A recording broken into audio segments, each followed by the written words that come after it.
द्वीप है भाई ये मदिरा एवं कनारी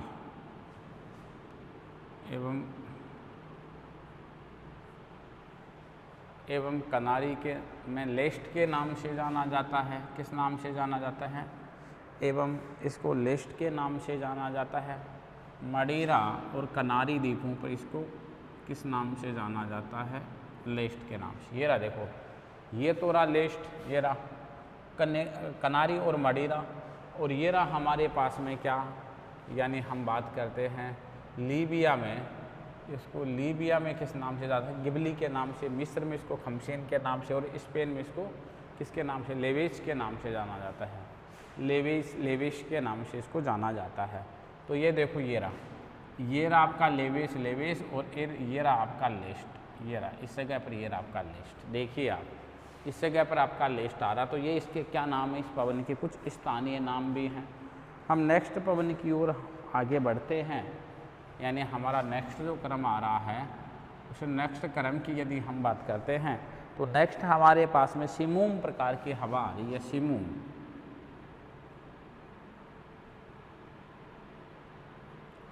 कौन सी हवा है? नेक्स्ट हमारे पास में जो हवा आ रही है वह हवा कौन सी है? वह हवा हमारे पास में सिमूम आ रही है। अरब वह कहाँ चलती है विस्तार? अरब वह सहारा के मरुस्थल में चलने वाले, अरब व सहारा के मरुस्थल में चलने वाली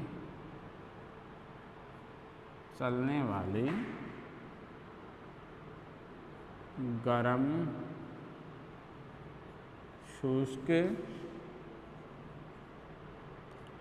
एवं इसमें बालू के कण होते हैं, एवं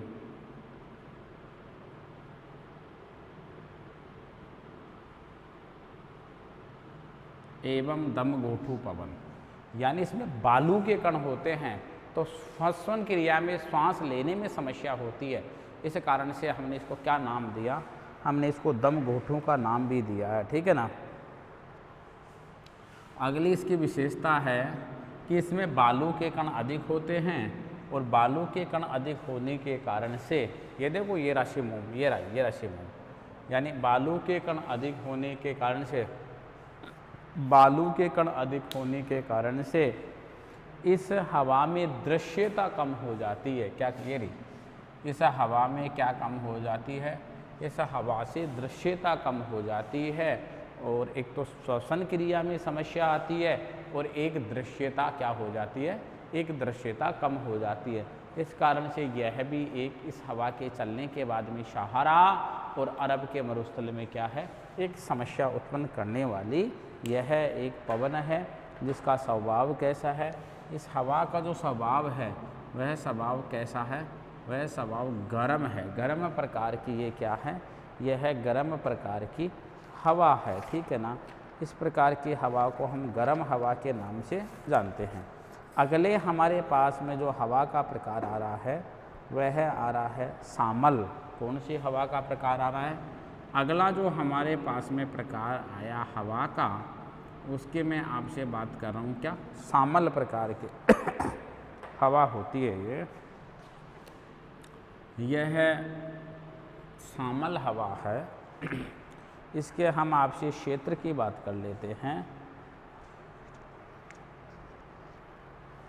एक तो अरब में चलती है, ये कहाँ पर है? अरब, इराक व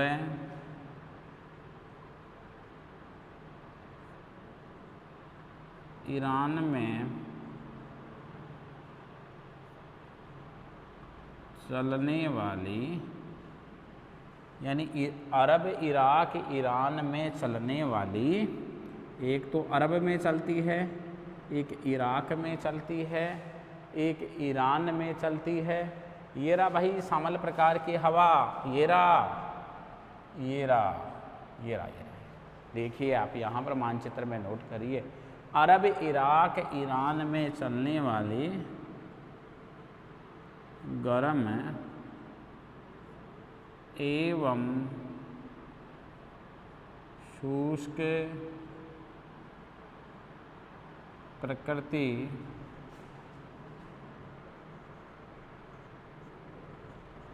की हवा। कौन सी हवा है? शुष्क एवं गर्म प्रकृति की हवा। कौन सी हवा कहलाती है? सामल प्रकार की हवा। यानी अरब में चलती है, अरब वाले भाग में चलती है, इराक वाले में चलती है, ईरान वाले भाग में चलती है। इस हवा को, जिसकी प्रकृति गर्म और इस हवा की प्रकृति क्या होती है? शुष्क प्रकार की हवा होती है। तो इस हवा को हम किस नाम से जान रहे हैं? इस हवा को हम सामल प्रकार की हवा के नाम से जान रहे हैं। कौन से प्रकार की हवा है? यह हवा हमारे पास में शामल प्रकार की हवा है। नेक्स्ट हम प्रकार की बात करते हैं, तो नेक्स्ट हमारे पास में प्रकार आ रहा है हवा का, वह प्रकार है काराबुरान। महत्वपूर्ण हवा है भाई काराबुरान। काराबुरान,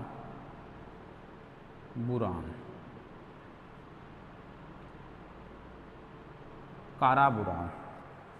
कौन सी हवा की बात कर रहा हूँ मैं आपसे? मैं आपसे बात कर रहा हूँ काराबुरान प्रकार की हवा। कौन सी हवा? मैं आपसे बात कर रहा हूँ काराबुरान प्रकार की हवा। ठीक है ना? यदि मैं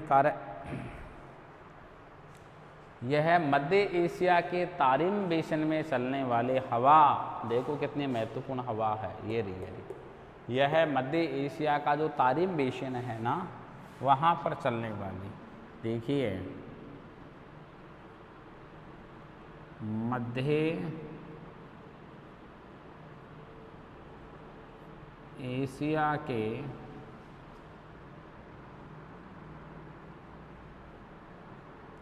तारिम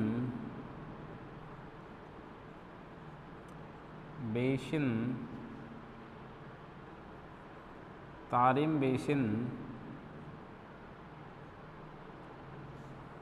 मध्य एशिया के तारिम बेसिन में चलने वाली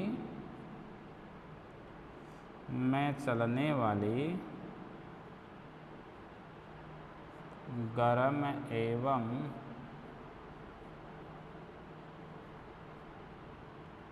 शुष्क हवा, गर्म एवं शुष्क हवा। मध्य एशिया के तारिम बेसिन में चलने वाली गर्म एवं शुष्क प्रकार की हवा। देखिए मैंने मानचित्र में ट्रेसिंग किया है, ये रहा इस तरह। यानी मध्य एशिया के यानी तारिम बेसिन में चलने वाली गर्म एवं शुष्क प्रकार की जो हवा है, उस हवा को हमने काराबुरान के नाम से जाना है। अर्थात जो मध्य एशिया है, मध्य एशिया है ना, मध्य एशिया में लोएस मैदान का, मध्य एशिया में लोएस मैदान का निर्माण करती है। किसका निर्माण करती है? मध्य एशिया में लोएस मैदान का क्या करती है? लोएस मैदान का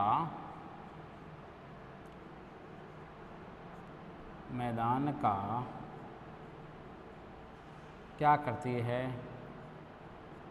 निर्माण करती है यह हवा। ठीक है जी। मध्य एशिया में जो लोएस मैदान है, यानी लोएस मैदान का निर्माण करने का कार्य भी यानी कौन सी हवा के द्वारा? काराबुरान प्रकार की हवा के द्वारा ही किया जाता है, जो मध्य एशिया के तारिम बेसिन में यह हवा क्या होती है? प्रवाहित होती है। हम अगले क्रम को आगे बढ़ा रहे हैं कि अगले प्रकार के जो हमारे पास में जो स्थानीय प्रकार की हवा आ रही है, उस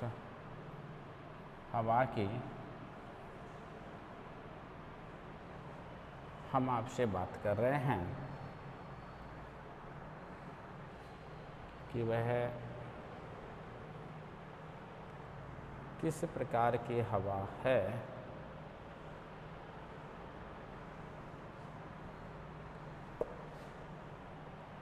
उस हवा की हम आपसे बात करें। अगली है हमारे पास में हबूब हवा। अगला जो प्रकार आ रहा है वह आ रहा है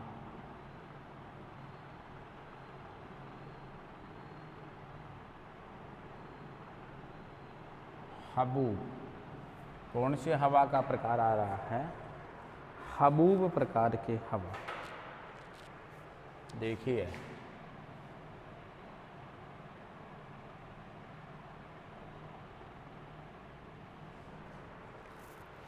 अगली हवा है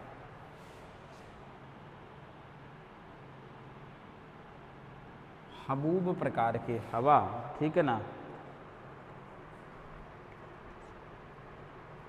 यानी उत्तरी सूडान में। कौन से सूडान में? उत्तरी सूडान में। उत्तरी सूडान में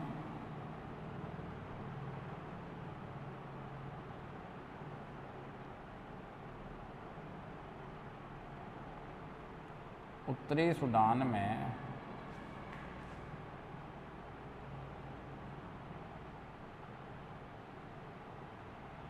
खार्तूम के नज़दीक गर्म एवं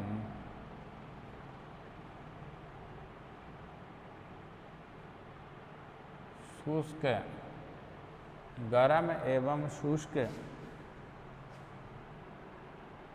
प्रकृति की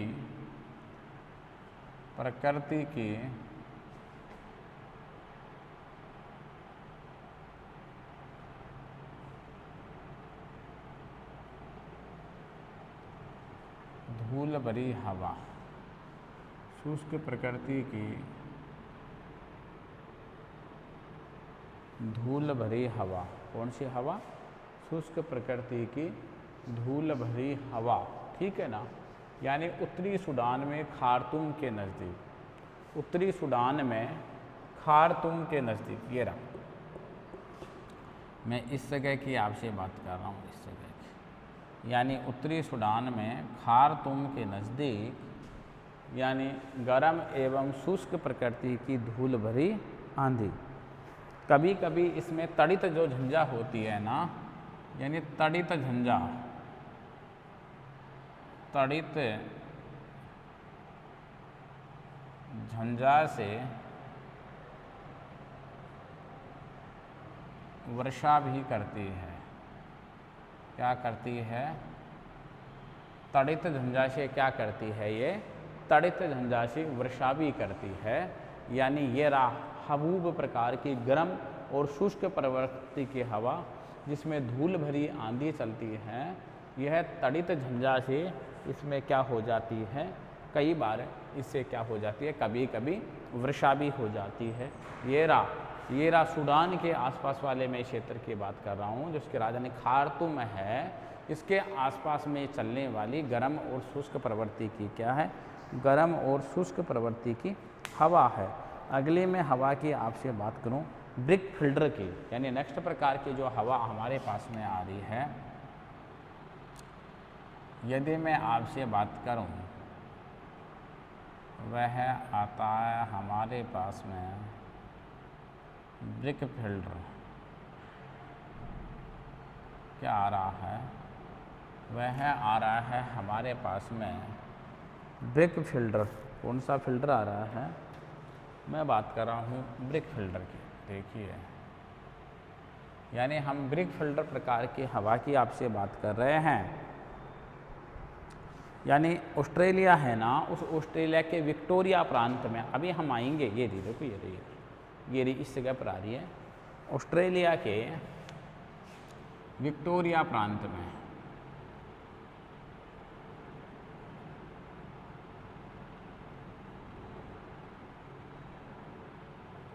ऑस्ट्रेलिया के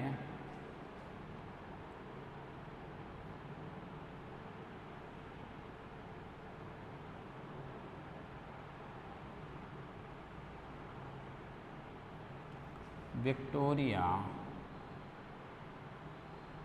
प्रांत में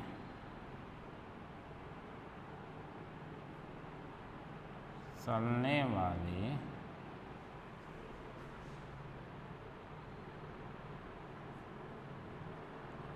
गर्म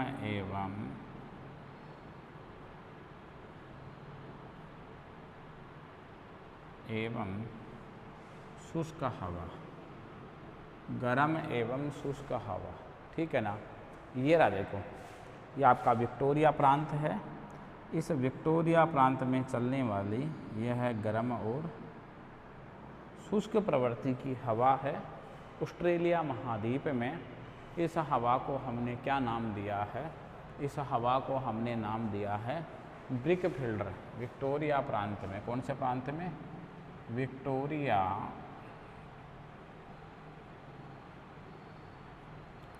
प्रांत में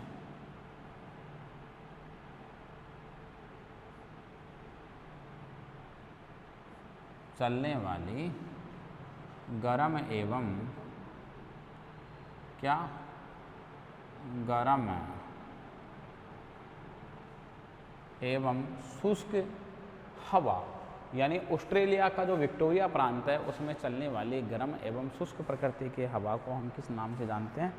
ब्रिकफील्ड के नाम से जानते हैं। अगली जो हवा हमारे पास में आ रही है, अगली हवा का प्रकार है, अगली हवा का प्रकार है जोंडा।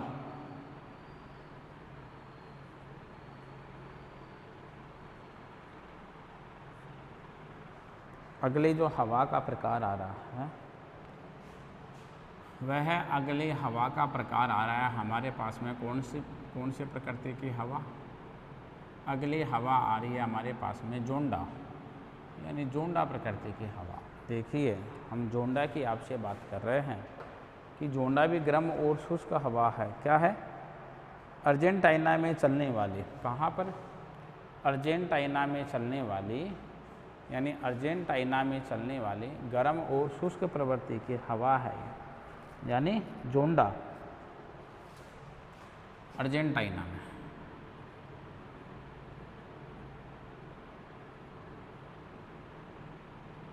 अर्जेंटीना में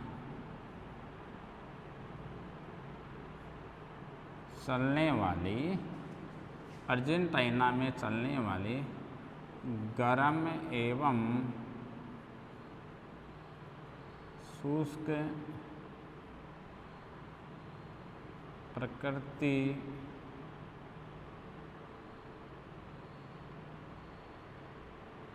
की हवा। अर्जेंटीना में चलने वाली गर्म एवं शुष्क प्रवृत्ति की हवा, ये रहा जोंडा। ये जोंडा ही तो है, ये जोंडा ही तो है, यही तो है जोंडा। यानी अर्जेंटीना में चलने वाली गर्म और शुष्क जो प्रवृत्ति की हवा है, उस गर्म और शुष्क प्रवृत्ति की उस प्रकृति के हवा को हमने किस नाम से जाना है? जोंडा हवा के नाम से जाना। कौन सी हवा? जोंडा हवा के नाम से हमने उसको जाना है। अगली जो हमारे पास में हवा का प्रकार आ रहा है, यदि हम अगले हवा के प्रकार की बात करते हैं तो हमारे पास में क्या आता है? लू। इसका तो हमारे से बहुत बड़ा संबंध है। लू से तो हम बहुत अच्छी तरह से वाकिफ हैं, यानी उत्तरी भारत में चलती है ये, यानी जिसमें राजस्थान तो विशेष चपेट में इसके में रहता ही रहता है, ठीक है ना। यानी उत्तरी भारत में चलने वाली, कहाँ पर चलती है ये? उत्तरी भारत में चलने वाली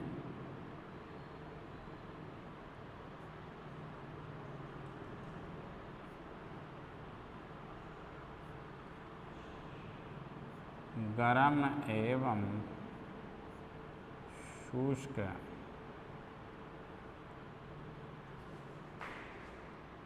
प्रकृति की हवा।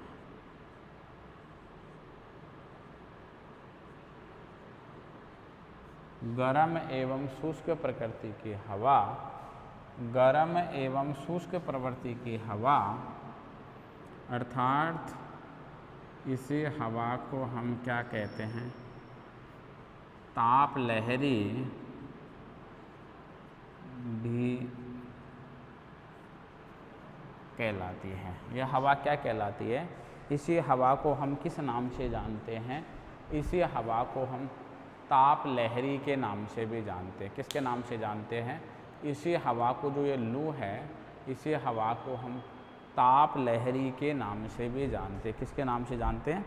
ताप लहरी के नाम से भी इसी हवा को हम जानते हैं। तो ये उत्तरी भारत में संपूर्ण गर्मी की ऋतु में इसी के चपेट में आ जाता है और अचानक ये क्या करती है, वहाँ के टेम्परेचर को क्या करती है, वहाँ के टेम्परेचर को यह हवा बढ़ाने का कार्य भी करती है।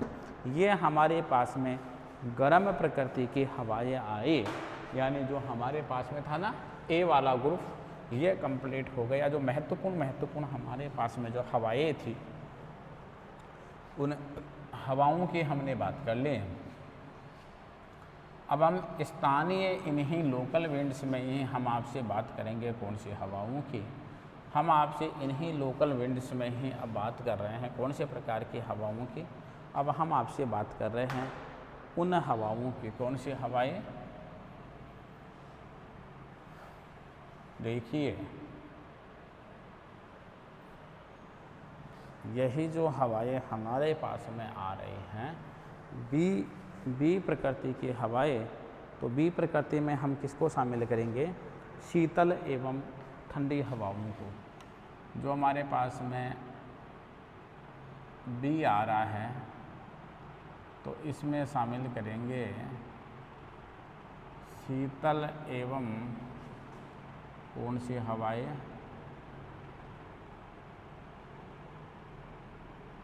ठंडी हवाएं। कौन सी हवाएं?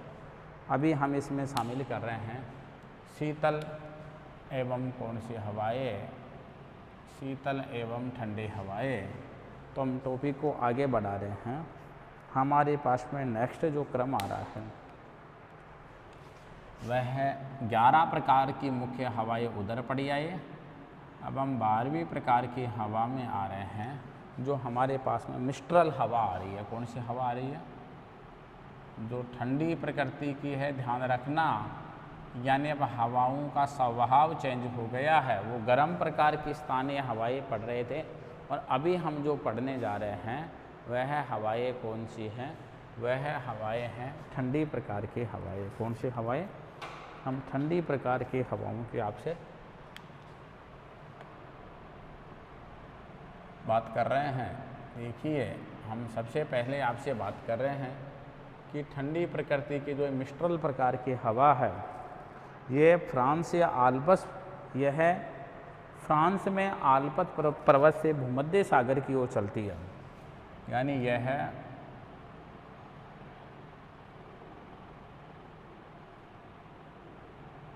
फ्रांस में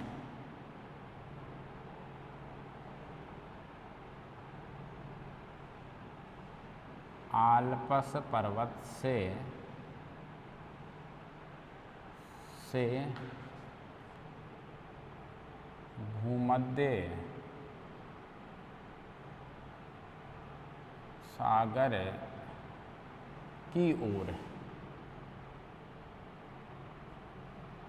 ओर चलती है। देखिए, हम आपसे बात कर रहे हैं किसकी? हम आपसे बात करें मिस्ट्रल प्रकार की हवा की। तो यदि हम मिस्ट्रल प्रकार की हवा की आपसे बात करें, तो मिस्ट्रल प्रकार की हवा हमारे पास में देखिए, ये रही मिस्ट्रल प्रकार की हवा, ये रही मिस्ट्रल प्रकार की हवा। यह फ्रांस में आल्प्स पर्वत से भूमध्य सागर की ओर चलती है।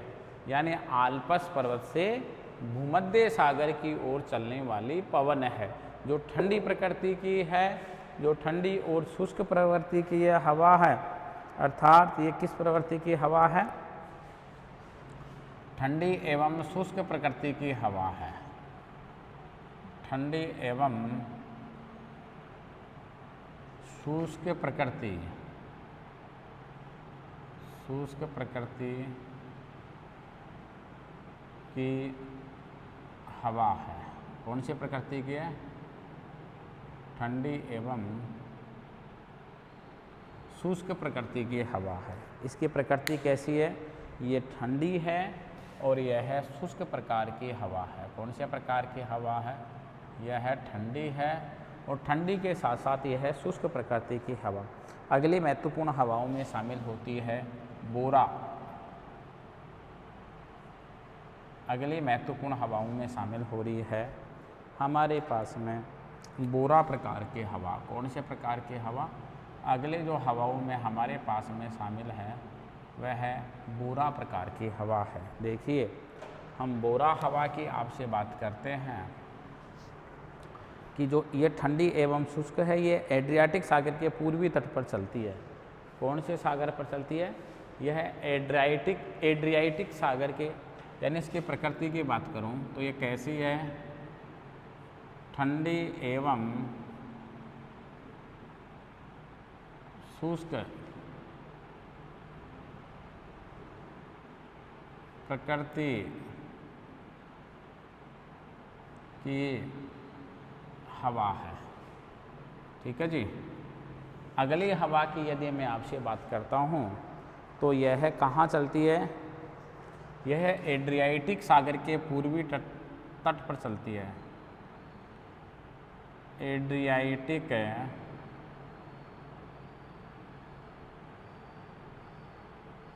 सागर के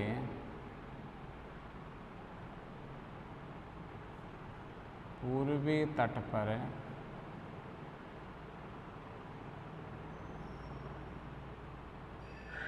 चलती है। एड्रियाटिक सागर के कौन से तट पर चलती है? पूर्वी तट पर। इससे जो प्रभावित होने वाले देश है ना, एक तो इससे कौन सा देश प्रभावित होता है? इटली व यूगोस्लाविया। इससे सर्वाधिक जो प्रभावित होने वाले देश हैं वह सर्वाधिक प्रभावित होने वाले देश कौन से हैं? एक तो इटली है और दूसरा कौन सा? यूगोस्लाविया है। देखिए, हम बात करते हैं, इधर आइए आप, हम यहाँ पर आ रहे हैं आपसे, यहाँ बात करें तो यहाँ ये बोरा प्रकार की हवा रही, ये रही, देखो ये रही बोरा प्रकार की हवा एड्रियाटिक सागर के पूर्वी तट पर।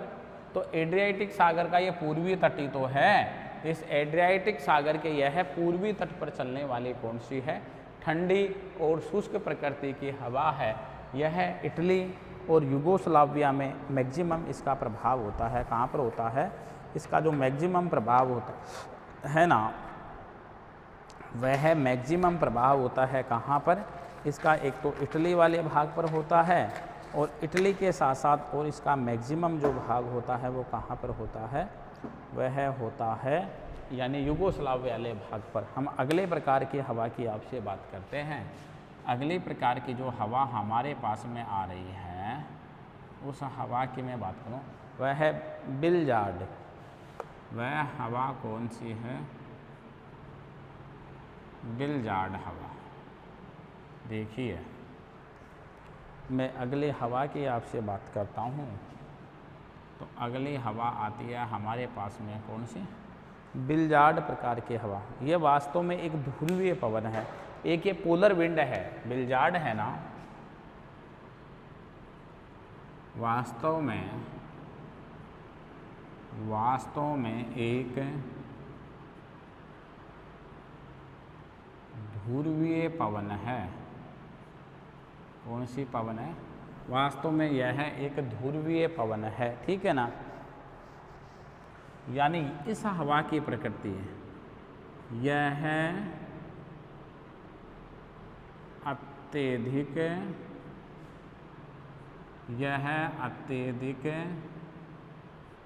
शीतल एवं हिमकणों से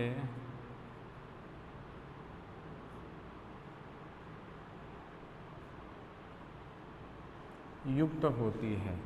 यह अत्यधिक शीतल एवं हिमकणों से क्या होती है? युक्त होती है। ये साइबेरिया और मैक्सिमम यानी ये साइबेरिया, साइबेरिया एवं साइबेरिया एवं उत्तरी अमेरिका, उत्तरी अमेरिका वाले भागों पर क्या होती है, चलती है। यह साइबेरिया एवं उत्तरी अमेरिका वाले भागों पर चलती है। यानी यह साइबेरिया एवं जो उत्तरी अमेरिका वाले भाग होते हैं, उन उत्तरी अमेरिका वाले भागों में क्या होती है, यह हवा चला करती है। ठीक है ना, यह हवा चलती है। इस हवा को हम किस नाम से जान रहे थे? इस हवा को हम बिल्जार्ड के नाम से भी जान रहे थे। ये देखिए, ये रहा ना, ये रहा, ठीक है ना, ये रही बिल्जार्ड,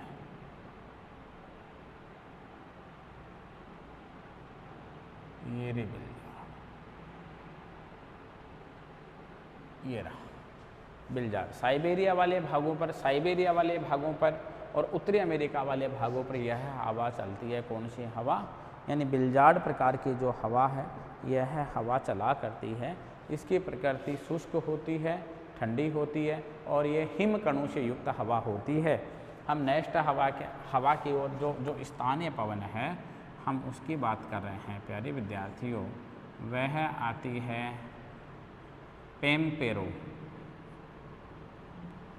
पेम्पेरो हवा। जो नेक्स्ट हवा आ रही है, वह हवा हमारे पास में आ रही है पेम्पेरो हवा। कौन सी हवा की मैं बात कर रहा हूँ आपसे? मैं आपसे बात कर रहा हूँ पेम्पेरो हवा की। देखिए, यह हवा अर्जेंटीना, उरुग्वे एवं चिली कहाँ चला करती है? यह हवा अर्जेंटीना में चलती है,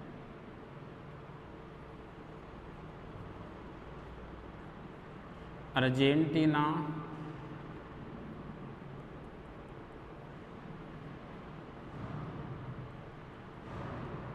अर्जेंटीना,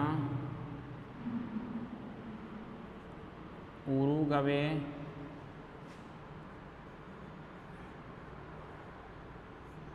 एवं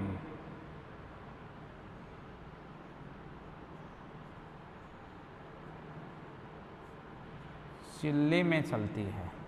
अर्जेंटीना, उरुग्वे एवं चिली में चलती है यह हवा। इसका प्रभाव कहाँ होता है? इन देशों में होता है। यह शुष्क और ठंडी प्रवृत्ति की हवा है। कौन सी हवा है? शुष्क एवं कौन सी है? ठंडी हवा है। कौन सी हवा है?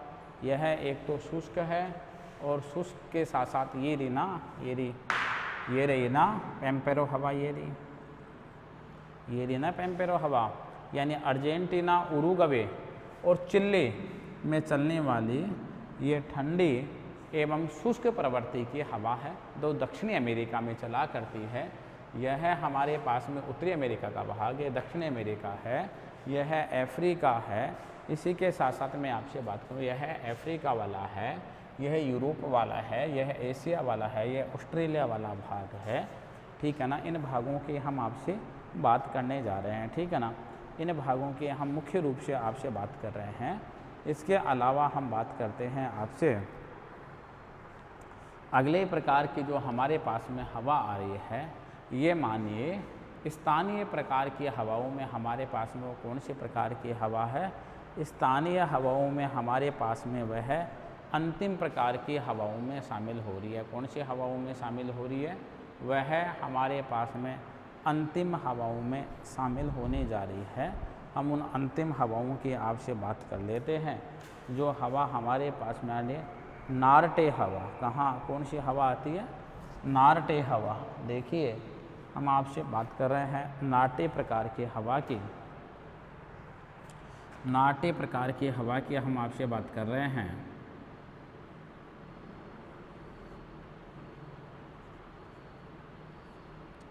नार्टे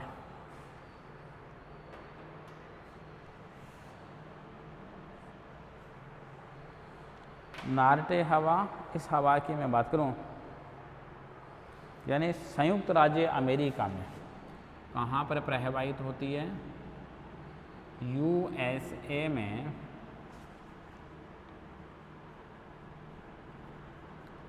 प्रवाहित होने वाली ये हवा है, होने वाली शुष्क एवं ठंडी हवा। कौन सी हवा है? शुष्क एवं होने वाली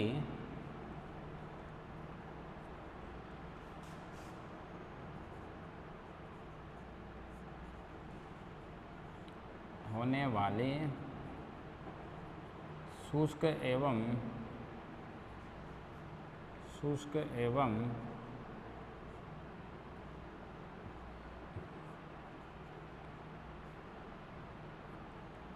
कौन सी हवा है? ठंडी हवा है। शुष्क एवं कौन सी हवा है? ठंडी हवा है, ठीक है ना। यानी होने के कारण से, यानी ये ध्रुवीय पवन है। कौन सी पवन है? यह ध्रुवीय पवन कहलाती है। कौन सी पवन? इसको ध्रुवीय पवन भी कहते हैं। यूएसए में शीत ऋतु में प्रवाहित होने वाले ध्रुवीय पवनों को, यानी यूएसए में जो यूएसए है, यूएसए में शीत ऋतु में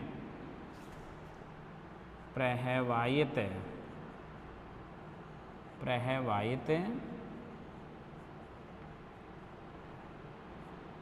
होने वाली, यानी यूएसए में शीत ऋतु में, कौन सी ऋतु में? शीत ऋतु में प्रवाहित होने वाली ध्रुवीय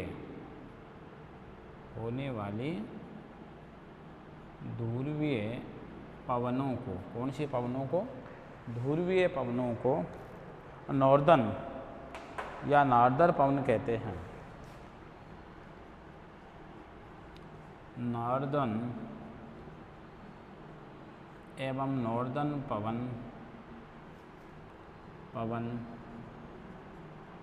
कहते हैं। तो ये आज हमारी महत्वपूर्ण प्रकार की जो पवनें थी, स्थानीय पवनें, और स्थानीय पवनों के साथ साथ में उसमें दो प्रकार की पवन पढ़ रहे थे।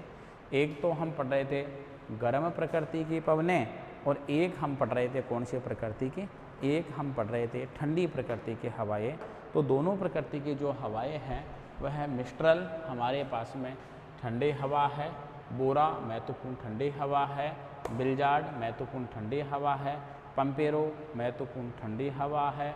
इसके अलावा बात करें हम आपके पास में, ये रही आपकी नॉर्दर्न प्रकार की हवाएं, ये रही। इसके अलावा बात करें हम पंपेरो ठंडी प्रकार की हवाएं, नाटे ठंडी प्रकार की हवाओं में शामिल होती हैं।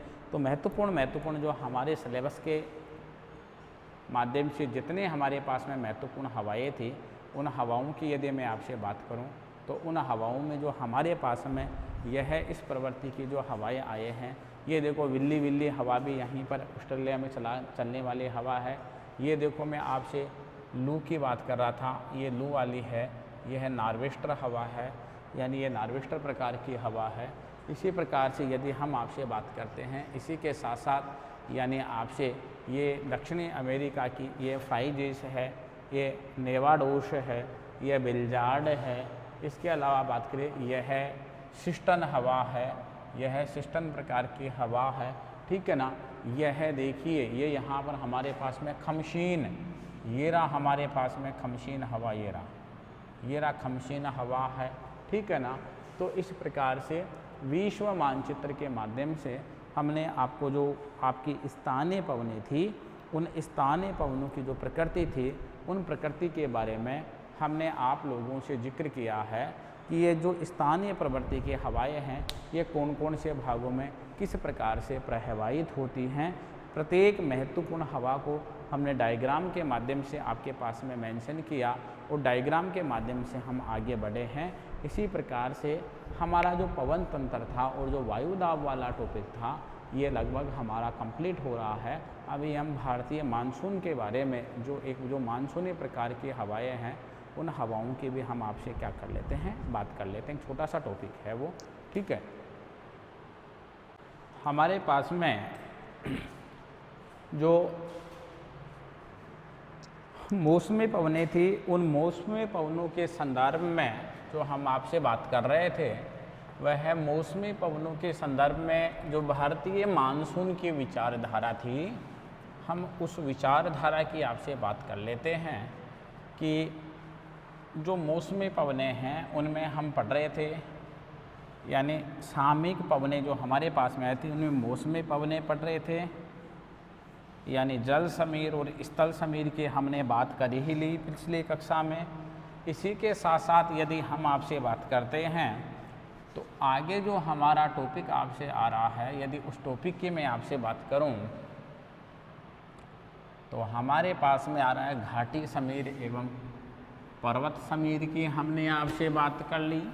इसी के साथ साथ हम आपसे बात कर रहे थे जो बीच में एक मानसून पवनों वाला टॉपिक हमने बैक किया था पिछली कक्षा में, जस्ट ही हमने पिछली कक्षा में किया था कि जैसे ही हम इस टॉपिक को ख़त्म करके आगे की ओर बढ़ेंगे तो हम इस टॉपिक को यानी संपूर्ण करके ही यानी क्लोजता की ओर लेकर के चलेंगे। जैसे ही ये टॉपिक हमारा हो जाएगा तो हमारा वायु दाब वाला और विंड सर्कुलेशन का जो टॉपिक है, पवन संचार, यह हमारा टॉपिक क्या हो जाएगा, यानी कंप्लीट हो जाएगा, संपूर्ण हो जाएगा। तो मैं जो मौसमी पवनें हैं उन मौसमी या सामयिक पवनों में मैं आपसे बात करता हूँ। कौन सी पवनों की?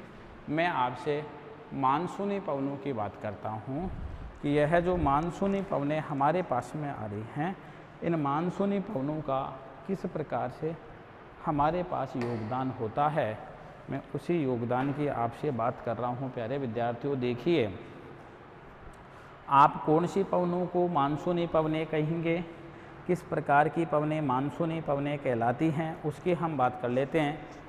जिन पवनों की दिशा यानी जिन पवनों की दिशा मौसम या समय के अनुसार परिवर्तित होती रहती है, यानी जिन पवनों की दिशा मौसम या समय के अनुसार क्या होती रहती है, मौसम या समय के अनुसार परिवर्तित होती रहती है। यानी मौसम के साथ साथ हम बात करें समय के अनुसार जिन हवाओं में परिवर्तन होता है, उन पवनों को हम किस पवन के नाम से जानते हैं? उन पवनों को हम मानसूनी पवन के नाम से जानते हैं। किस पवन के नाम से जानते हैं? उन पवनों को हम मानसूनी पवनों के नाम से जानते हैं। इस मानसूनी जो संबंध में जो विवेचना है, इसके संबंध में जो विस्तृत चर्चा की है, यानी मानसूनी जो शब्दावली यानी मानसूनी जो पवनें हैं, विंड सर्कुलेशन है, यदि इनके संबंध में जो हमारे पास में जो विस्तृत चर्चा आई है, यदि उस विस्तृत चर्चा की हम आपसे बात करते हैं तो हमारे पास में जो विस्तृत चर्चा है वह चर्चा की गई है। एक अरब भूगोल वेता है, उस भूगोल वेता का नाम है अल मसूदी। अल मसूदी महोदय के द्वारा यह चर्चा की गई है। कौन सी चर्चा की गई है? जिस चर्चा की हम आपसे बात कर रहे हैं, यह चर्चा अल मसूदी महोदय के द्वारा की गई है। किसके द्वारा की गई है? जो अल मसूदी महोदय हैं, तो मानसूनी पवनों के बारे में या मानसून के बारे में जिक्र अरब भूगोल वेताओं में अल मसूदी महोदय ने किया है। हम आगे बात करते हैं कि जो अल मसूदी महोदय ने इसके बारे में चर्चा की है, यह पवनें 6 महीने में, यानी 6 महीने ये ग्रीष्म ऋतु और 6 महीने में बात करूँ आपसे शीत ऋतु, तो मैं ग्रीष्म ऋतु की बात करूँगा तो 6 माह यह पवनें जो ग्रीष्म ऋतु होती हैं यह समुद्र से स्थल की ओर चला करती हैं, और 6 महीने यह पवनें शीत ऋतु में कैसे चलती हैं? 6 महीने यह पवनें शीत ऋतु में चलती हैं। कैसे? यानी यह पवनें 6 महीने शीत ऋतु में स्थल से जल की ओर चला करती हैं। यानी इनका जो प्रभाव होता है, इन पवनों के प्रभाव की यदि मैं बात करूं तो यह पवनें 6 महीने तो चलती हैं यानी स्थल से जल की ओर, और ग्रीष्म ऋतु में यह पवनें जो 6 महीने चला करती हैं, ये 6 महीने चला करती हैं जल से स्थल की ओर, जल से यह पवनें स्थल की ओर चलती हैं। यानी ऐसा स्थल और जल के अलग अलग, यानी इस प्रकार की जो प्रवृत्ति उत्पन्न होती है, यानी स्थल से जल की ओर चलना और जल से स्थल की ओर चलना, ठीक है ना। स्थल से जल की ओर चलना और जल से स्थल की ओर चलने वाली प्रवृत्ति की मैं बात करूं तो ये इस प्रकार की जो हमारे पास में जो प्रवृत्ति आई है,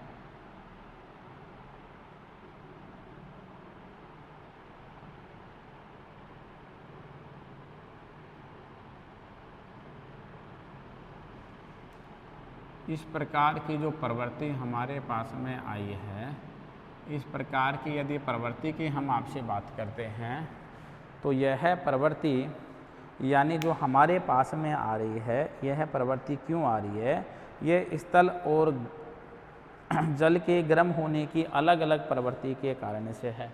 स्थल और जल का अलग अलग यानी गर्म होना, यानी अलग अलग प्रवृत्ति का होना, स्थल की अलग प्रवृत्ति का होना और जल की अलग प्रवृत्ति का होना। तो हमारे पास में जो पवन का प्रकार आ रहा है, वह पवन का प्रकार आ रहा है कौन सी पवन, हम पवन के प्रकार की बात करते हैं मानसूनी पवन, ठीक है ना। हम मानसूनी पवन की बात कर रहे हैं आपसे। तो हमने क्या कहा कि मौसम के अनुसार चलने वाली, मौसम या समय के अनुसार चलने वाली पवन मानसूनी पवन कहलाती है। इस प्रकार की मानसूनी शब्दावली का सबसे पहले जो प्रयोग करने वाले थे वह अरब भूगोल वेताओं में अल मसूदी महोदय थे। अल मसूदी महोदय ने यानी इस शब्दावली का सबसे पहले प्रयोग किया था। कौन सी शब्दावली का प्रयोग किया था, यानी सबसे पहले जिस शब्दावली का प्रयोग किया था वह मानसूनी शब्दावली का प्रयोग अरब भूगोल वेताओं में अल मसूदी महोदय के द्वारा किया गया था। अर्थात यानी इन मानसूनी पवनों की जो उत्पत्ति होती है, इन मानसूनी पवनों की उत्पत्ति कर्क रेखा और मकर रेखाओं के बीच जो व्यापारिक पवनों की पेटी है, यानी जो व्यापारिक पवनों की पेटी है, उस व्यापारिक पवनों की पेटी के मध्य इन पवनों की उत्पत्ति होती है। यानी कर्क रेखा, हमारे ग्लोब में कर्क रेखा और भूमध्य रेखा के मध्य, कर्क रेखा का मीन्स हो गया 23.5 डिग्री उत्तरी अक्षांश और मकर रेखा का मीन्स हो गया 23.5 डिग्री दक्षिणी अक्षांश। इनके मध्य की मैं आपसे बात कर रहा हूँ। इनके मध्य जो व्यापारिक पवनें हैं, जो व्यापारिक पवनों की पेटी है, उन पेटी के मध्य यानी इन पवनों की क्या होती है, इन पवनों का संचलन होता है। क्या होता है, इन पवनों का संचलन होता है या इनकी प्रवृत्ति देखने को, इनकी उत्पत्ति देखने को मिलती है। अर्थात यानी दक्षिणी और दक्षिणी पूर्वी जो एशिया है, एक तो मैं आपसे कौन से एशिया की बात कर रहा हूँ, एक तो मैं आपसे बात कर रहा हूँ दक्षिणी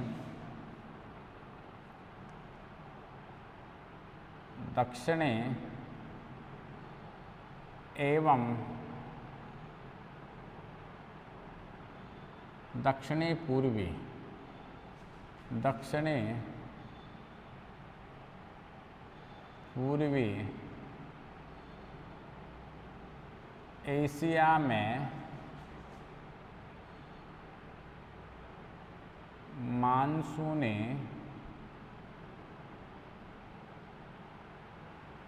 हवाओं की, मानसूनी हवाओं की यानी दक्षिणी एवं दक्षिणी पूर्वी एशिया में मानसूनी हवाओं की उत्पत्ति की आदर्श दशाएं पाई जाती हैं।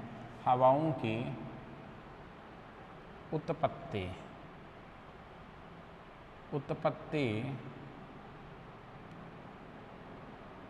की आदर्श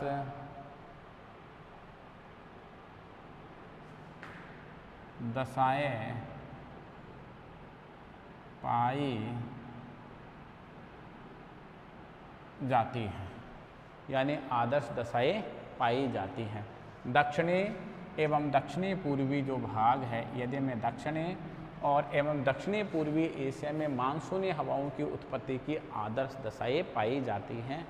सबसे पहले यानी इस प्रकार की हवाओं की जो शब्दावली है, इस शब्दावली का प्रयोग करने वाले थे कौन? यानी अरब भूगोलवेता। कौन थे? यानी अरब भूगोलवेता थे। उन अरब भूगोलवेता की यदि मैं आपसे बात करूं, अरब भूगोलवेता कौन थे? उस अरब भूगोलवेता की मैं आपसे बात करूं तो वह अरब भूगोलवेता हमारे पास में आ रहे हैं। कौन से अरब भूगोलवेता हमारे पास में आ रहे हैं? यानी अल मसूदी महोदय। यानी अल मसूदी महोदय ने यानी इस प्रकार के अल मसूदी अरब भूगोलवेता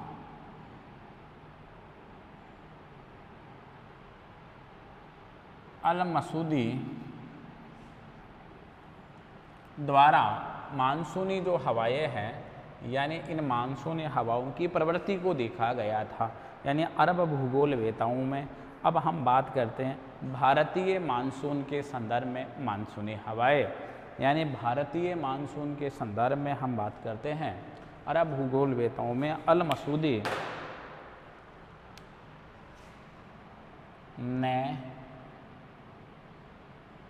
ने इन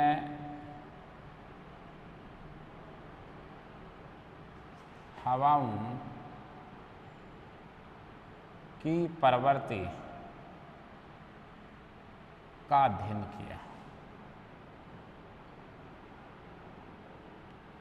प्रवृत्ति का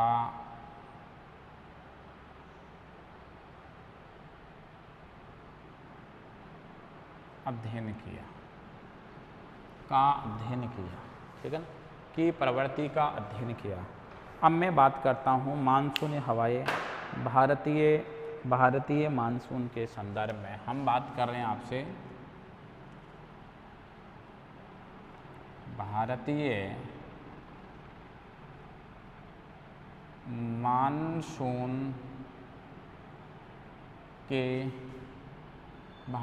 मानसून के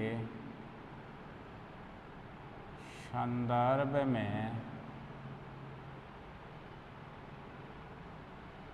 मानसूनी हवाएं, यानी भारतीय मानसून के संदर्भ में मानसूनी हवाएं। कौन सी हवाओं की प्रवृत्ति की बात कर रहा हूँ मैं आपसे मानसूनी हवाओं की प्रवृत्ति की बात कर रहा हूँ। किसके संदर्भ में? भारतीय मानसून के संदर्भ में।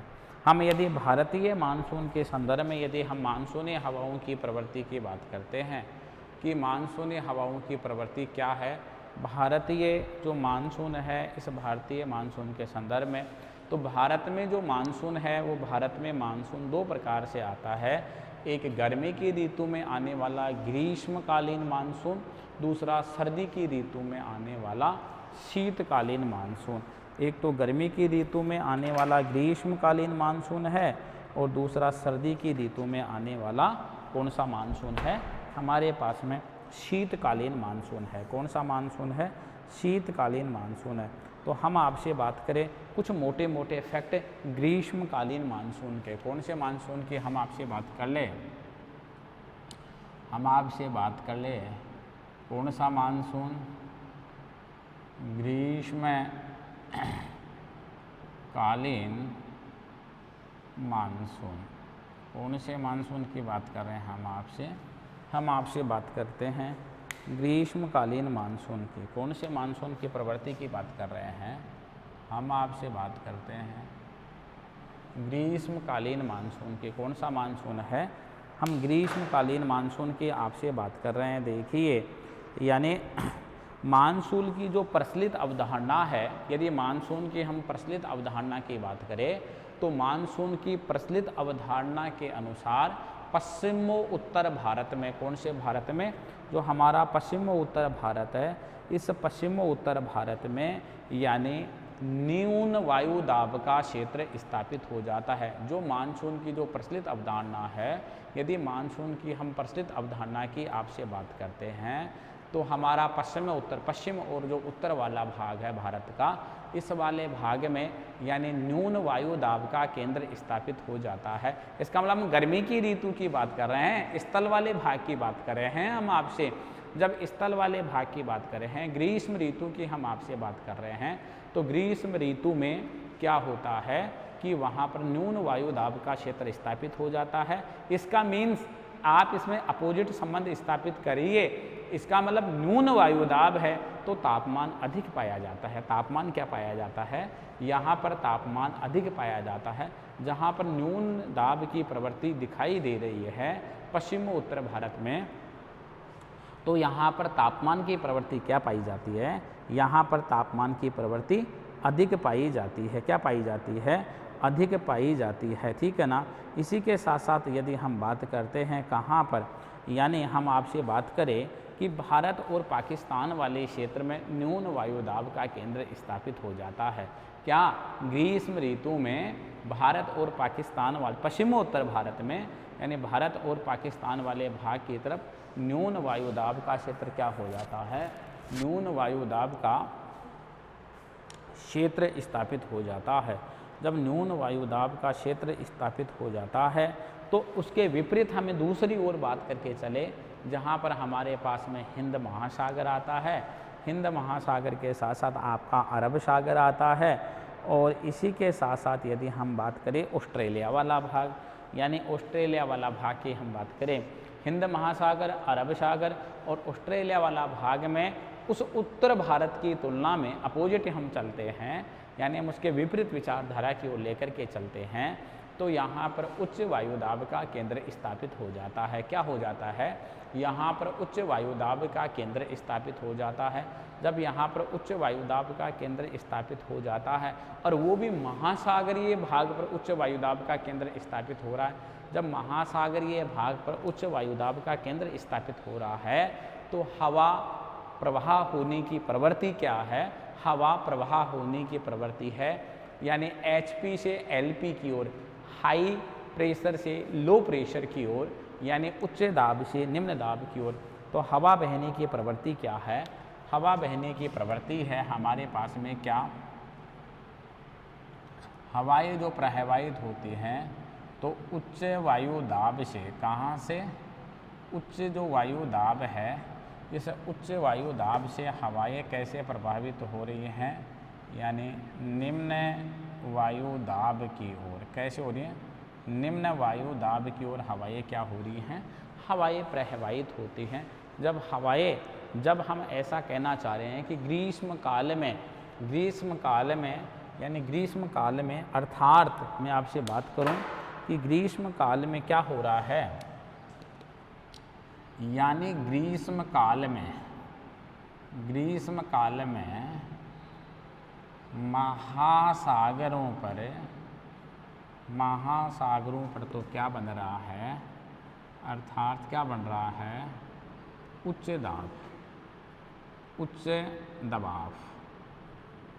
दबाव बन रहा है। और इसी प्रकार से बात करें कि स्थलीय जो भाग है, उस स्थलीय भाग पर क्या बन रहा है? स्थलीय जो भाग है, उस स्थलीय भाग पर क्या बन रहा है? उस पर बन रहा है निम्न दबाव की प्रवृत्ति। तो हवाएं कैसे बहेंगी? यानी उच्च दाब से निम्न दाब की ओर। तो उच्च दाब कहाँ पर बना है? उच्च दाब बना है हमारे पास हमें महासागरों पर, तो वो हिंद महासागर में बना, अरब सागर में बना और ऑस्ट्रेलिया के आसपास वाले क्षेत्र पर बना है। जो प्रशांत महासागरीय क्षेत्र है वहाँ पर ये जब दबाव का क्षेत्र बन रहा है स्थल की ओर, हमने कहा था पश्चिमोत्तर भारत में भारत और पाकिस्तान की तरफ की मैं बात कर रहा हूँ, उस प्रवृत्ति की ओर यदि मैं बात कर रहा हूँ, तो उस प्रवृत्ति की ओर यदि हम बात करते हैं तो हवाएं यानी भारत यानी स्थल खंड की ओर गर्मी की ऋतु में निम्न दाब बन रहा है, तो हवा बहने की जो प्रवृत्ति पाई जाएगी वह पाई जाएगी उच्च दाब से निम्न दाब की ओर हवा बहने की प्रवृत्ति पाई जाएगी। क्या पाई जाएगी? प्रवृत्ति पाई जाएगी। यानी जैसे ही वायु यानी ग्रीष्म ऋतु की प्रवणता अधिक होगी वैसे ही वायु दाब की प्रवणता भी अधिक पाई जाती है। यानी जिस स्थान विशेष पर ग्रीष्म ऋतु की प्रवणता होगी, गर्मी की प्रवणता होगी, यानी गर्मी की तीक्ष्णता होगी, तो गर्मी की तीक्ष्णता के साथ साथ क्या पाया जाता है, गर्मी की तीक्ष्णता के साथ ही उस स्थान विशेष पर यानी दाब प्रवणता भी क्या पाई जाती है, वहाँ पर दाब प्रवणता भी यानी अधिक पाई जाती है। क्या पाई जाती है, दाब प्रवणता भी वहाँ पर अधिक पाई जाती है। ठीक है ना, दाब प्रवणता जब वहाँ पर अधिक पाई जाती है और हम बात करें कि जैसे ही आपकी ये दक्षिणी पूर्वी व्यापारिक पवनें हैं, कौन सी पवनें, यानी दक्षिणी पूर्वी जो व्यापारिक पवनें हैं, यह व्यापारिक पवनें जैसे ही विषुवत रेखा को पार करती हैं, कौन सी रेखा को, भूमध्य रेखा को पार करते, दक्षिणी पूर्वी व्यापारिक पवनें जैसे ही विषुवत रेखा को पार करती हैं और उत्तर की ओर बढ़ जाती हैं, इसका मतलब हम बात करते हैं फेरल के नियम के अनुसार, यानी फेरल के नियम के अनुसार, यानी फेरल के नियम के अनुसार इन सनमार्गी पवनों की यानी इन पछुआ पवनों की जो दिशाएं होती है, यानी इन सनमार्गी पवनों की हम बात करें, इन पवनों की दिशा दक्षिण पश्चिम से उत्तर पूर्व की ओर हो जाती है, दक्षिण पश्चिम से उत्तर पूर्व की ओर हो जाती है। कैसे हो जाती है, दक्षिण पश्चिम से उत्तर पूर्व की ओर हो जाती है। यानी हम आपसे बात कर रहे हैं कि दक्षिणी पूर्वी जो व्यापारिक पवनें हैं, देखिए इसी कॉन्सेप्ट में हम बात कर रहे हैं आपसे, जो दक्षिणी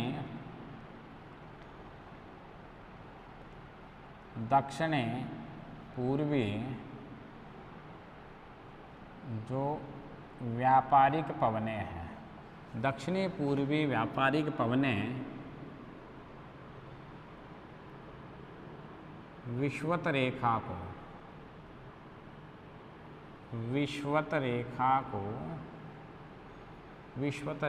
को पार करने के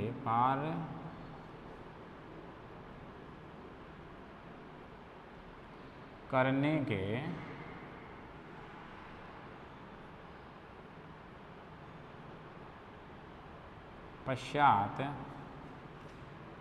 फेरल नियमानुसार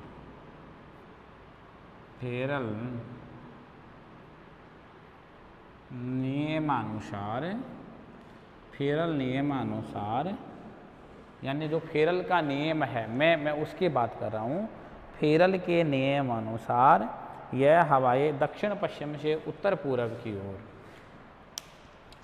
दक्षिण पश्चिम से, कहाँ से, दक्षिण पश्चिम से यानी पार करने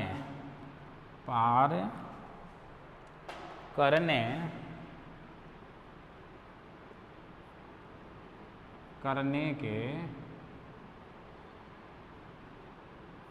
पश्चात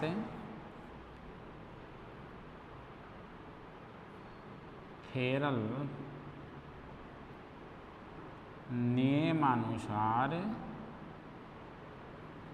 नियमानुसार किसके अनुसार, फेरल के नियमानुसार दक्षिण पश्चिम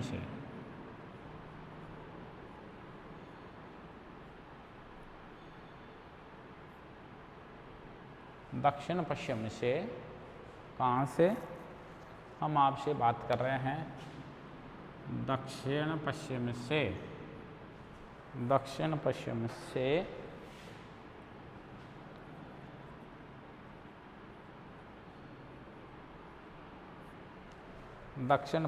से उत्तर पूर्व,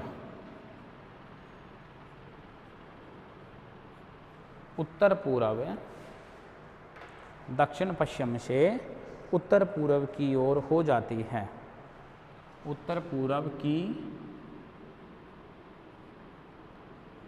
ओर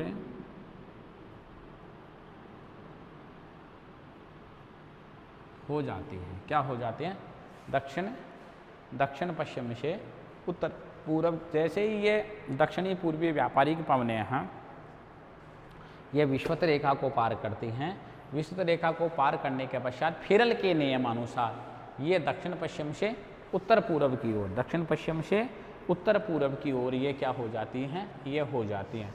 जैसे ये दक्षिण पश्चिम से ये हवाएं क्या होती हैं, ये उत्तर पूर्व की ओर होती हैं, क्या हो जाती हैं, उत्तर पूर्व की ओर हो जाती हैं।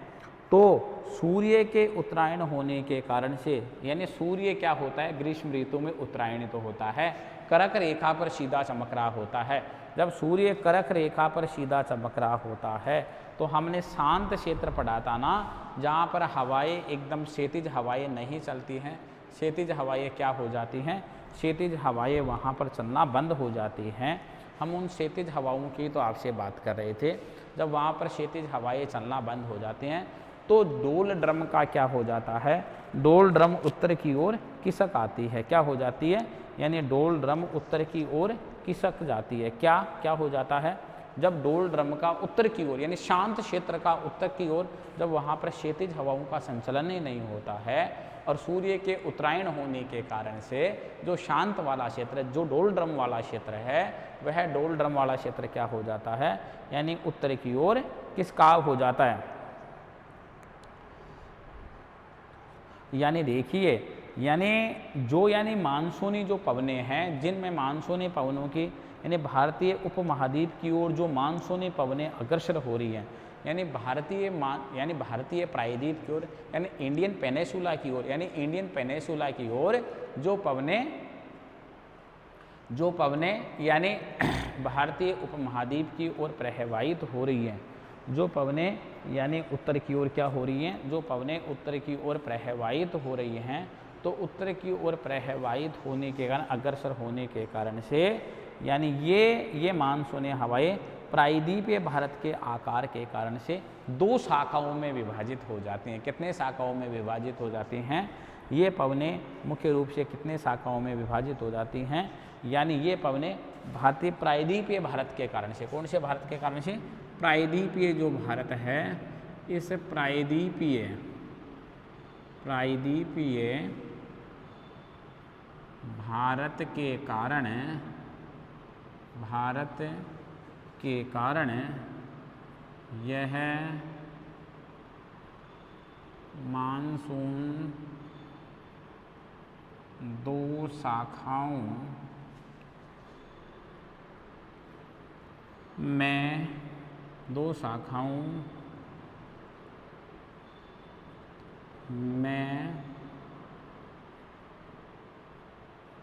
विभाजित हो जाता है। एक शाखा तो देखिए, एक शाखा तो है अरब सागर की शाखा, एक शाखा तो कौन सी है हमारे पास में, यानी अरब सागर की शाखा। दूसरी हमारे पास में शाखा है कौन सी, बंगाल की खाड़ी की शाखा। दूसरी शाखा कौन सी है, बंगाल की खाड़ी की शाखा। ये मानसून दो भागों में क्यों विभाजित हो जाता है, ये मानसून दो भागों में इसलिए विभाजित हो जाता है, भारत का क्षेत्र कैसा है, प्रायद्वीपीय। तो भारत का प्रायद्वीपीय क्षेत्र होने के कारण से, भारत का क्षेत्र कैसा, प्रायद्वीपीय भारत, यानी भारत का आकार जो, यानी प्रायद्वीपीय भारत का ये जो आकार है ना, इस प्रायद्वीपीय भारत के आकार के कारण से एक शाखा तो कहाँ चली जाती है, यदि मैं एक शाखा की बात करूं, यानी प्रायद्वीपीय भारत के जो आकार है, इस आकार के कारण से एक शाखा तो कहाँ चली जाती है। यदि मैं एक शाखा की बात करूं तो एक शाखा तो हमारी चली जाती है कहाँ पर, एक शाखा तो चली जाती है बंगाल की खाड़ी की तरफ। देखिए, एक शाखा तो हमारी बंगाल की खाड़ी की तरफ चली जाती है, यानी ये जो प्रायद्वीपीय भारत का आकार है ना, इस प्रायद्वीपीय भारत के आकार के कारण से जो एक शाखा हमारी है, यह एक शाखा तो चली जाती है कहाँ पर, एक शाखा तो बंगाल की खाड़ी की ओर चली जाती है, एक शाखा तो बंगाल की खाड़ी की ओर चली जाती है, और दूसरी शाखा कहाँ चली जाती है, अरब सागर की ओर चली जाती है। जो यानी दूसरी शाखा है, ये दूसरी शाखा कहाँ चली जाती है, यह दूसरी शाखा, एक शाखा तो यहाँ से चली जाती है कहाँ पर, एक शाखा तो बंगाल की खाड़ी की ओर और दूसरी शाखा हमारी चली जाती है कहाँ, दूसरी शाखा हमारी चली जाती है अरब सागर की ओर। तो ये दो शाखा ये हो गई ना, ये तो अरब सागर वाली शाखा है और ये कौन सी शाखा है, ये बंगाल की खाड़ी वाली शाखा है, ये बंगाल की खाड़ी वाली शाखा है। तो एक शाखा तो अरब सागर की ओर चली जाती है और दूसरी शाखा बंगाल की खाड़ी की ओर चली जाती है, ठीक है ना। तो यह आगे जा कर के क्या करते हैं, यानी जो पश्चिमी घाट है ना, पश्चिमी घाट के वायु जो अभिमुख ढाल हैं उन पर भारी वर्षा करती है। यानी ये जो पश्चिमी ढाल है ना, ये जो आपका पश्चिमी घाट है, कौन सा घाट है, मैं इस पश्चिमी घाट की आप यानी पश्चिमी तट और पश्चिमी तट के पास में कौन सा घाट है, ये आपका पश्चिमी घाट है ना। मैं इस पश्चिमी घाट की आपसे बात कर रहा हूँ, मैं इस पश्चिमी घाट की मैं आपसे बात कर रहा हूँ। इस पश्चिमी घाट पर जो हवाओं के सामने वाला जो भाग है, यानी मैं ये कह सकता हूँ, यानी जो हवाओं के सामने वाला जिसको बोलते हैं वायु अभिमुख ढाल, यानी ये जो भाग है ना, ये वाला भाग, ये वाला भाग, मैं इस वाले भाग की बात कर रहा हूँ। ये कौन सा भाग है, यह है वायु, इस भाग की मैं बात करूँ तो यह आ रहा है वायु अभिमुख, वायु अभिमुख ढाल। कौन सा ढाल है, वायु अभिमुख ढाल है। इस ढाल को मैंने बोला वायु अभिमुख ढाल। तो इस वायु जो अभिमुख ढाल है ना, इस वायु अभिमुख ढाल पर क्या होती है, यानी अधिक वर्षा होती है। क्या होती है, यानी इस भाग पर भारी वर्षा होती है। यानी वायु अभिमुख ढाल पर वर्षा कैसे होती है, वायु अभिमुख ढाल पर भारी वर्षा होती है। कैसी वर्षा होती है, यानी यहाँ पर वर्षा की प्रवृत्ति कैसी पाई जाती है, यानी भारी वर्षा की प्रवृत्ति यहाँ पर जो अभिमुख वाला ढाल है यहाँ पर पाई जाती है। और हम आगे की ओर बात करते हैं,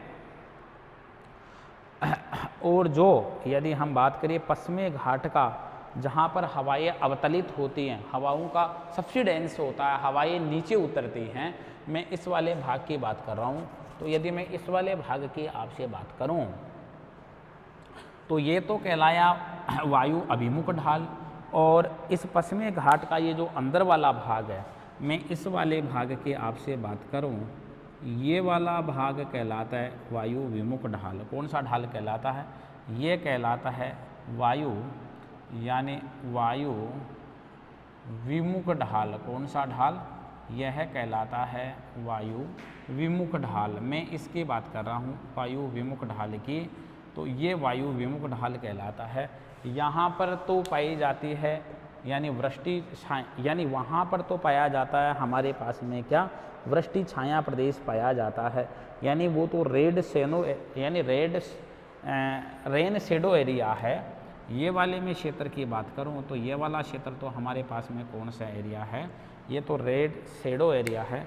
यानी यहाँ पर वृष्टि छाया प्रदेश पाया जाता है, यानी वर्षा यहाँ पर क्या होती है, वर्षा कम होती है।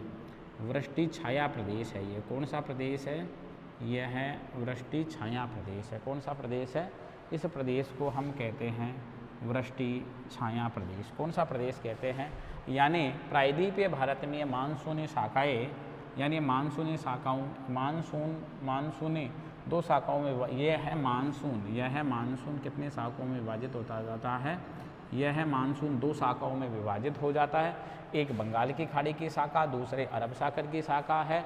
अर्थात मैं अरब सागरीय भाग की बात करूं और मैं पश्चिमी घाट की आपसे बात करूं, तो मैं पश्चिमी घाट की यदि मैं आपसे बात करता हूं तो पश्चिमी घाट की तरफ जैसे ये मानसूनी हवाएं आगे बढ़ती हैं तो ये जो पश्चिमी घाट का वायु अभिमुख ढाल है, यानी वायु के सामने वाला भाग है, यहाँ पर तो भारी वर्षा हो जाती है। और जो विमुख ढाल है, जो ये बैक साइड वाला ढाल है, यहाँ पर क्या पाया जाता है, यहाँ पर वृष्टि छाया प्रदेश, यहाँ पर वृष्टि छाया प्रदेश पाया जाता है। ठीक है ना, यहाँ पर। और राजस्थान में किसी प्रकार का स्थलीय अवरोध नहीं होने के कारण से राजस्थान में वर्षा की मात्रा भी कम पाई जाती है। हम अगले प्रकार के मानसून की बात करते हैं। अगला हमारे ग्रीष्मकालीन शीतकालीन मानसून आता है। हम अगला जो मानसून आ रहा है उसकी यदि हम बात करें भारतीय मानसून के संदर्भ में, यदि हम आपसे बात करते हैं तो भारतीय मानसून के संदर्भ में जो हमारे पास में आ रहा है, यदि हम उसके बारे में आपसे बात करें कि जो हमारे पास में ये जो हवाएं होती हैं, जिन हवाओं की हम आपसे बात कर रहे हैं, उन्हीं हवाओं के बारे में हम आपसे जिक्र कर रहे हैं। देखिए, यानी शीत ऋतु में जो वर्षा होती है, इसका मतलब जो मानसूनी हवाएं ग्रीष्म काल में कहाँ पर गई थी, जो मानसूनी हवाएं ग्रीष्म काल पर कहाँ पर पहुँची थी। यदि मैं ग्रीष्म काल की बात करूँ तो ग्रीष्म काल में वह उत्तर भारत तक, हिमालय तक वो हवाएं पहुँच गई थी। जब वह हवाएं हिमालय तक पहुँच गई थी, मैं उन्हीं हवाओं के आपसे बात कर रहा हूँ। वह हवाएं जब हिमालय तक पहुँच गई थी उस वाले भाग में, ठीक है ना, मैं उस वाले भाग की आपसे बात कर रहा हूँ। तो जैसे ही मानसून का प्रत्यावर्तन काल आएगा, तो मानसून के प्रत्यावर्तन काल में वह हवाएं क्या होंगी, वह हवाएं वापस लौटेंगी वहाँ से। जब वह हवाएं वहाँ से वापस लौटेंगी, यानी मैं लौटने वाली प्रवृत्ति की आपसे बात कर रहा हूँ। अगला हमारे पास में आता है कौन सा, शीतकालीन मानसून। कौन सा मानसून आता है, हम शीतकालीन मानसून की आपसे बात कर रहे हैं। देखिए, अगला जो हमारे पास में जो सेकंड कॉन्सेप्ट आ रहा है, वह आ रहा है शीतकालीन। कौन सा मानसून, शीतकालीन मानसून। कौन सी मानसून की प्रवृत्ति है, हमारे पास में मानसून की प्रवृत्ति आ रही है शीतकालीन मानसून की प्रवृत्ति। देखिए, शीतकालीन मानसून में क्या होता है कि सूर्य के दक्षिणायन होने के कारण से जो हमारा दक्षिणी भाग है, यानी मैं बात करूं सूर्य के दक्षिणायन होने के कारण सूर्य धीरे धीरे भूमध्य रेखा की ओर आने लग जाता है और कर्क रेखा से दूरी बनने लग जाती है। इस कारण से सूर्य की किरणों का तिरछापन बढ़ जाता है। जब सूर्य की किरणों का तिरछापन बढ़ जाता है, यदि हम सूर्य की किरणों के तिरछेपन की आपसे बात करते हैं, तो सूर्य की किरणों के तिरछापन बढ़ जाने के कारण से क्या होता है कि स्थलीय भाग पर तो उच्च वायुदाब का केंद्र स्थापित हो जाता है। स्थलीय भाग पर तो जब यानी उच्च वायुदाब का केंद्र स्थापित हो जाता है और जलीय भाग पर निम्न वायुदाब का केंद्र स्थापित हो जाता है, अर्थात शीत ऋतु का प्रारंभ हो जाना। तो शीत ऋतु में जो सॉलिड वाला भाग, जो स्थल वाला भाग है, उसकी प्रवृत्ति पाई जाती है बहुत जल्दी गर्म होना और बहुत जल्दी उसका क्या होना, बहुत जल्दी ही उसका ठंडे होने की प्रवृत्ति वहाँ पर पाई जाती है। जब बहुत जल्दी गर्म होने और बहुत जल्दी ठंडे होने की यदि प्रवृत्ति वहाँ पर पाई जाती है, हम उसकी आपसे बात कर रहे हैं, तो हवाओं की दिशा भी परिवर्तित हो जाती है। जो हवाएं, मानसूनी हवाएं नमी को लेकर के हिमालय तक गई थी, इधर पूर्व भारत तक गई थी, मैं उन हवाओं की आपसे बात कर रहा हूँ। वही हवाएं वापस रिटर्न होती हैं, वही हवाएं वापस लौटती हैं। लौटने के कारण से यानी स्थलीय भाग पर तो उच्च दाब बन जाता है और जो आपका जलीय महासागरीय भाग है उस पर निम्न दाब बन जाता है। इस कारण से जो हवाएं चलने की प्रवृत्ति होती है, वह हवाएं स्थलीय भाग से जलीय भाग की ओर प्रारंभ हो जाती हैं। इस कारण से शीत ऋतु में वायु दाब प्रवणता स्थल खंड से समुद्र की ओर हो जाती है। कहाँ से कहाँ की ओर हो जाती है, स्थल खंड से समुद्र की ओर हो जाती है। ये हवाएं क्या होती हैं, जो स्थलीय भाग से आने वाले हवाएं होती है, जो शीतकाल में स्थलीय भाग से उत्तरी पूर्वी भारत से जो हवाएं आती हैं, इनकी प्रवृत्ति शुष्क और ठंडी प्रकार की हवाएं होती हैं। एक तो शुष्क प्रकार की हवाएं होती हैं और एक ठंडी प्रकार की हवाएं होती हैं। इन्हीं हवाओं को ही शीतकालीन शुष्क मानसून कहा जाता है। यही शीतकाल में चलने वाली शुष्क मानसून यानी शीतकालीन मानसून की शुष्क हवाएं होती हैं। अर्थात इन हवाओं की प्रवृत्ति संपूर्ण भारत में और दक्षिणी एशिया में स्थापित हो जाती है। यानी इन ठंडी हवाओं की प्रवृत्ति संपूर्ण भारत में और संपूर्ण भारत के साथ साथ कहाँ पर स्थापित हो जाती है, संपूर्ण भारत के साथ साथ यानी दक्षिणी एशिया में भी स्थापित हो जाती है।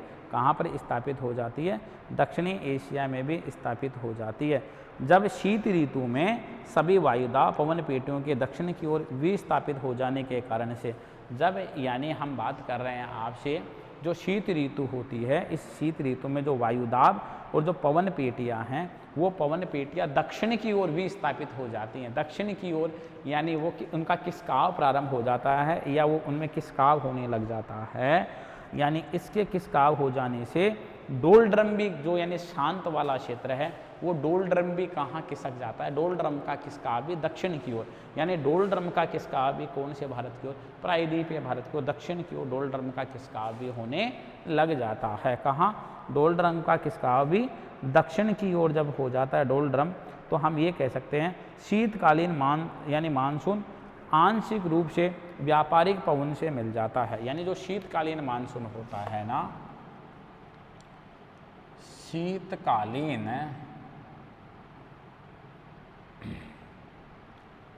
मानसूनी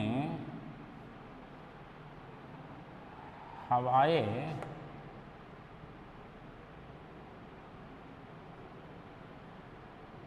आंशिक रूप से, यानी शीतकालीन मानसूनी हवाएं आंशिक रूप से क्या हो जाती हैं, आंशिक रूप से उत्तरी पूर्वी व्यापारिक पवनों से मिल जाती हैं। कौन सी पवनों से मिल जाते हैं, उत्तरी और पूर्वी, यानी उत्तरी पूर्वी, उत्तरी पूर्वी, उत्तरी पूर्वी, उत्तरी पूर्वी कौन सी पवनों से मिल जाती हैं, व्यापारिक पवनों, कौन सी पवनों से, व्यापारिक पवनों से क्या हो जाती हैं, मिल जाती हैं। यानी कौन सी हवाएं, जो शीतकालीन जो मानसून की हवाएं होती हैं वो किससे मिल जाती हैं, वो उत्तरी पूर्वी जो हवाएं होती हैं, जो यानी व्यापारिक हवाएं होती हैं, उन उत्तरी पूर्वी यानी व्यापारिक हवाओं से मिल जाती हैं। और जैसे ही यानी उन व्यापारिक हवाओं से ये हवाएं क्या होती हैं, ये व्यापारिक हवाओं से यह हवाएं आंशिक रूप से मिलती हैं, और मिलने के कारण से यह हवाएं उत्तर भारत में उत्तर पश्चिम से उत्तर की ओर चलने लग जाते हैं। यानी उत्तर पश्चिम से उत्तर की ओर यह हवाएं क्या होती हैं, ये हवाएं प्रभावित होने लग जाती हैं, चलने लग जाती हैं, ठीक है ना। जब यानी बंगाल की खाड़ी में उत्तरी पूर्वी हवाएं चलती हैं, यानी जब बंगाल की खाड़ी में कौन सी हवाएं चलती हैं, जब बंगाल की खाड़ी में उत्तरी पूर्वी हवाएं चलती हैं, देखिए जब बंगाल की खाड़ी में कौन सी हवाएं चलती हैं, उत्तरी पूर्वी हवाएं, यानी ये उत्तर पूर्व से आने वाली हवाएं हैं। ये कौन सी हवाएं हैं, इन हवाओं को हम कौन सा नाम दे रहे हैं, उत्तरी पूर्वी हवाएं कह रहे हैं इन हवाओं को। ये बंगाल की खाड़ी की ओर ये हवाएं क्या हो जाती हैं, यह हवाएं बंगाल की खाड़ी की ओर अग्रसर हो जाती हैं। और जो प्रायद्वीपीय भारत है ना, यानी प्रायद्वीपीय भारत का जो पूर्वी तट के दक्षिणी भाग में, यानी ये प्रायद्वीपीय भारत है, प्रायद्वीपीय भारत के दक्षिणी भाग है, प्रायद्वीपीय भारत का दक्षिणी भाग के पूर्वी तट पर, यानी प्रायद्वीपीय भारत के दक्षिणी भाग के पूर्वी तट पर, प्रायद्वीपीय भारत के दक्षिणी भाग के पूर्वी तट, जिसको कोरोमंडल तट के नाम से जान रहे हैं हम, जिसको हम किस नाम से जान रहे हैं, जिसको हम कोरोमंडल, कौन सा मंडल, यानी कोरोमंडल तट है, कोरोमंडल तट के नाम से भी जान रहे हैं। यानी प्रायद्वीपीय भारत के दक्षिणी भारत के पूर्वी तट पर, यानी शीतकालीन हवाओं से शीतकालीन वर्षा होती है। अर्थात यहाँ पर कौन सी हवाओं से वर्षा होती है, शीतकालीन हवाओं से, यानी कौन सी वर्षा होती है, शीतकालीन वर्षा होती है, शीतकालीन वर्षा होती है। क्या होती है, यहाँ पर शीतकालीन वर्षा होती है, अर्थात यही क्या कहलाता है, इसी को ही हम शीतकालीन मानसून के नाम से जानते हैं। यही क्या कहलाता है, यही शीतकालीन मानसून के नाम से जानते हैं। और ये जैसे ये हवाएं वापस लौटती हैं, ये उत्तरी पूर्वी हवाएं, तो ये बंगाल की खाड़ी से कुछ आर्द्रता या कुछ नमी को ग्रहण कर लेती हैं, और नमी ग्रहण करके जैसे ही ये आगे की ओर बढ़ती हैं, जो तमिलनाडु का जो कोरोमंडल तट है, जो ग्रीष्म काल में क्या रह गया था, जो ग्रीष्म काल में सूखा रह गया था, उस तट में ये पहुँचते पहुँचते यहाँ पर क्या कर देती हैं, ये वर्षा कर देती हैं। इस प्रकार से हमने मानसूनी जो हवाएं हैं, उन मानसूनी हवाओं के संदर्भ में हमने ये पढ़ा कि ये जो मानसूनी प्रकार की हवाएं पाई जाती हैं, यह मानसूनी प्रकार की हवाएं मुख्य रूप से यदि हम आपसे बात करते हैं तो ये मानसूनी हवाएं भारत के संदर्भ में दो प्रकार के मानसून का कार्य करती हैं। एक तो जो हमारे पास में मानसून आता है, मैं जिस ग्रीष्मकालीन मानसून की आपसे बात कर रहा था, एक मानसून की प्रवृत्ति तो हमारे पास में आती है ग्रीष्मकालीन मानसून, और दूसरी हमारे पास में जो मानसून की प्रवृत्ति आती है वह मानसून की प्रवृत्ति आती है शीतकालीन मानसून। यानी वही मानसून की हवाएं जो ग्रीष्म काल में जो हिंद महासागर, जो आपका अरब सागर और जो ऑस्ट्रेलिया के आसपास वाले क्षेत्र में उच्च वायु दाब बना था, वहाँ से नमी को ग्रहण करके वो आगे बढ़ी थी और विषुवत रेखा को पार करने के बाद में फेरल के नियमानुसार दक्षिण पश्चिम से उत्तर पूर्व की ओर वह हवाएं क्या हो गई थी, वह हवाएं प्रवाहित होने लग गई थी। मैं उन हवाओं की बात कर रहा हूँ। आज इसी के साथ ही प्यारे विद्यार्थियों, हमारा वायुदाब और हमारा जो प्लेनेटरी विंड्स था वह टॉपिक हमारा कंप्लीट होता है। पुनः मैं आपके साथ एक नए टॉपिक के साथ उपस्थित होऊंगा। तब तक के लिए धन्यवाद।